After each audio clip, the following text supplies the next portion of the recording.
What's going on, everybody? Welcome back to the 31 Days of Horror. I am your host, Mood616, and thank you once again for stopping in, guys. Yes, 31 Days of Horror, Volume 7, Day 10. Yes, we're into the double digits now.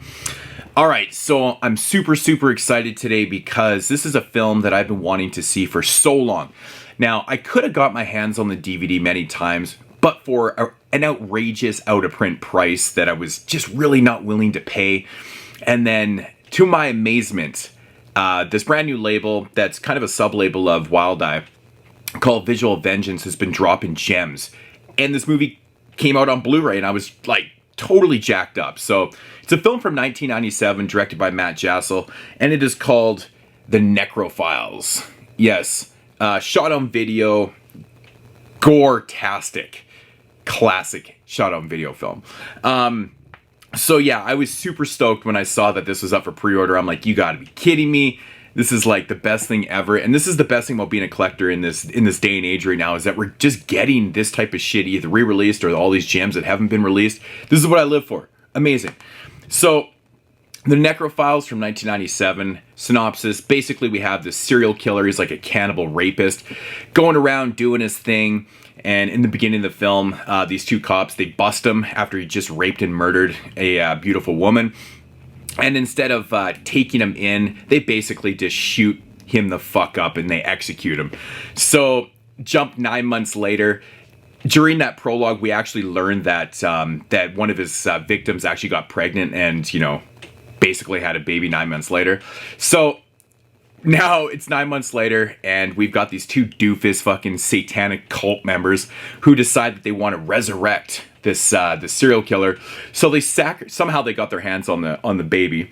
Anyways, they sacrifice the baby, do a seance or whatever, and he resurrects, and you know, that's that. And then he goes on a fucking murderous rampage, of course. Meanwhile, the baby that they sacrificed actually resurrected too later on. So now we've got a flying fetus, demon fetus that's going around also. So essentially what we have is we have these two satanic cult members, these two cops, and this demon flying fetus, all trying to stop this this cannibal serial killer from doing more carnage. So yeah, that is the synopsis. I know it sounds absolutely ridiculous because it fucking is. It's outrageous. So this movie right here is absolutely batshit insane from the opening scene. Like I said, there's an outrageous rape murder in the beginning of the film. The gore is just crazy. That it jumps into these cops, and like everybody in this movie is fucking batshit, dude. Like from our killer to the cops to like the moron satanic cult members. Everyone's super memorable. The flying fetus demon, like it's absolutely outrageous, man. One thing I love about this movie is that there's a lot of shot on video films from like the 80s and early 90s and stuff that really rely on padding time and, you know, just basically slow moving shot on video because there's no budgets. They don't have any budget to do anything, right? Not in this one. I don't know what the budget was for this film, but the pacing is really good. It says it runs 72 minutes. The credits kick in about 63, 64 minutes. It's very short. There's really no downtime in this film at all. Like I said, it starts with a bang and it ends with a bang. There's moments in the middle that are whatever, but there's always something happening, which is kind of cool. Whether it be our serial cannibal rapist, or it be the cops. The cops are super entertaining. So we got these two cops in the film. And one of them is totally overacting, but he's all pissed off because the cannibal rapist actually murdered his sister. So he's all fucking high-strung and shit like that. And his partner, who is losing his mind, is just as bad as the cannibal rapist because this guy's going around beating on homeless people. He's killing innocent people. He's just losing his fucking mind. So you got this whole thing going on too, which is absolutely batshit. Meanwhile, you got these ridiculous satanic members who are going around trying to stop this because they want to reverse the spell that they did. And the one guy's wearing a Smashing Pumpkin shirt. And it's just, it's killing me. I'm like, Billy Corgan, I wonder if you ever saw this shit, man. It's so funny to me. But then to top it off, you literally have a flying demon fetus. The demon fetus of the serial rapist going around, flying around, and the sound effects are absolutely hilarious. And you just saw the demon fetus fly by there. That's priceless at the menus like that, too. The menu is fucking amazing for this.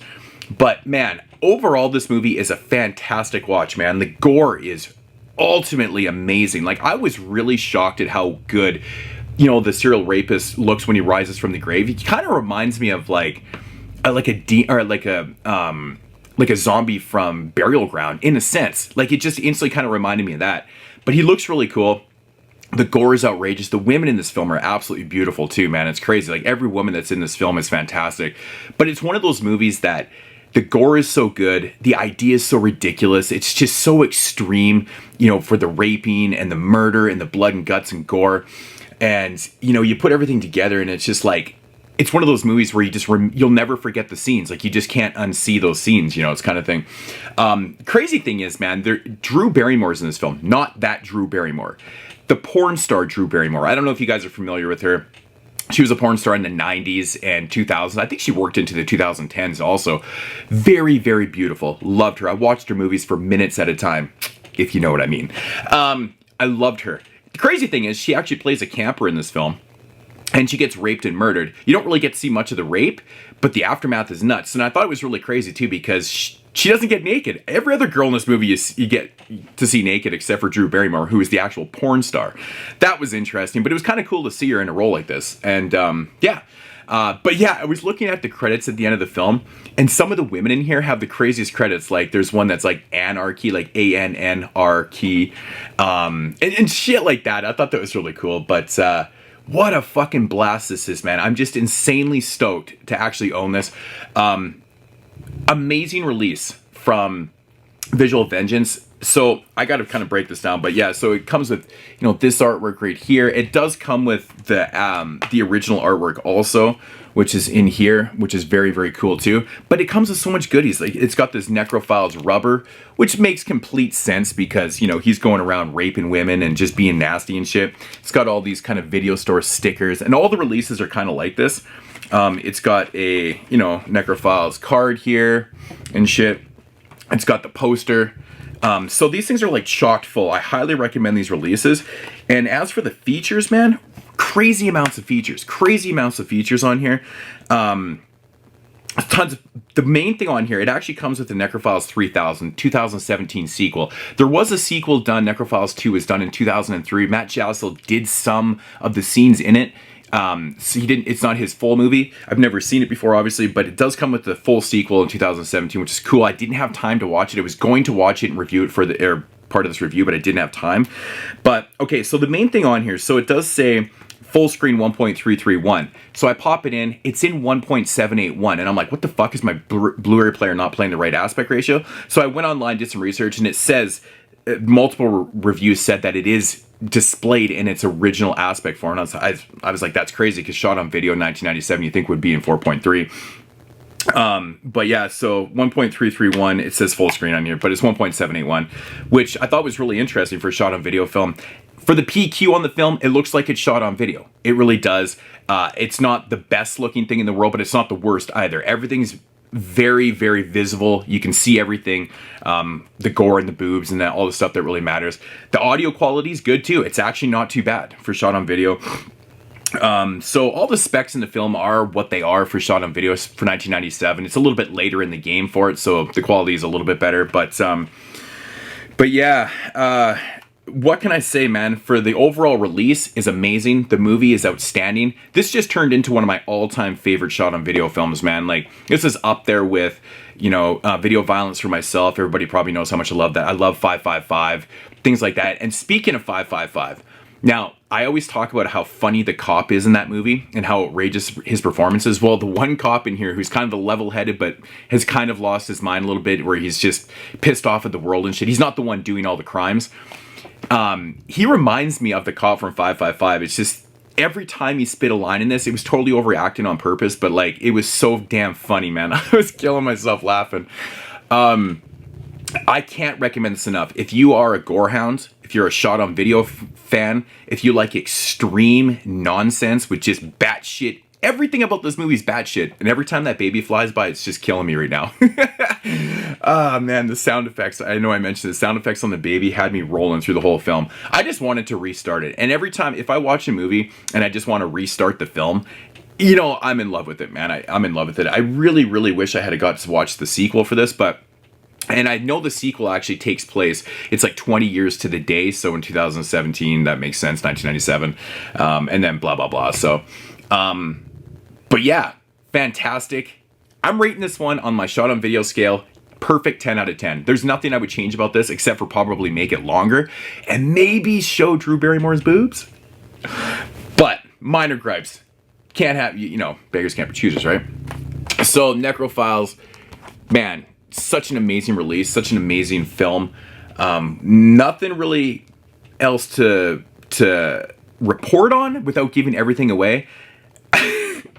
I could just, there's so many scenes in this film I just want to talk about. I just don't want to give everything away if you haven't seen, because oh man, I'm just gonna say the size of his penis in this is so ridiculous. It fucking it had me in tears, man. It was ridiculous. It's so ridiculous.